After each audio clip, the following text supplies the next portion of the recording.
ఇది కర్ర విరక్కుండా పాము చావకుండా అన్నటువంటి సూత్రమనాలో లేకపోతే వ్రతం చెడ్డ ఫలితం దక్కలేదనాలో చంద్రబాబు గారికి ఇప్పుడు గెలిచామని సంతోషపడాలో ఓడామని బాధపడాలో తెలియట్లేదు.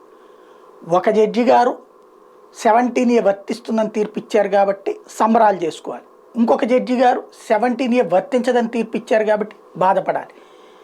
ఇప్పుడు ఆనందపడాలా బాధపడాలా అంటే ఆనందాన్ని వరకే పంచుకుంటుంది తెలుగుదేశం ఆవేదనని పంచుకుంటుంది వైఎస్ఆర్ కాంగ్రెస్ పార్టీ.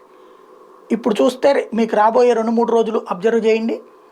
బేలాఎస్ త్రివేది గారి వాదనల్ని వైఎస్ఆర్ కాంగ్రెస్ పార్టీ సోషల్ మీడియా అంటే ఆమె ఇచ్చిన జడ్జిమెంట్ పాయింట్స్ని వైసీపీ సోషల్ మీడియా హైలైట్ చేస్తుంది.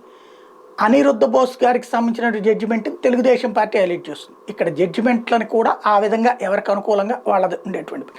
బట్ చంద్రబాబు గారికి ఈ కేసు ఇక్కడతో క్లోజ్ అయిపోతే ఇక మిగతా కేసులన్నీ అంటే 17A కనుక వర్తిస్తుందంటే ఇక అయిపోయింది. ఇక అప్పుడు జగన్ చూసారా తప్పుడు కేసులు పెడితే దెబ్బతిన్నాడు అని చెప్దాం అనుకున్నారు. తీరా చూస్తే ఇప్పుడు మళ్ళీ త్రిసభ్య ధర్మాసనానికి వెళ్ళింది. కాబట్టి ఇప్పుడు సంతోషపడాలా బాధపడాలా అన్నది అర్థం కాని పరిస్థితి.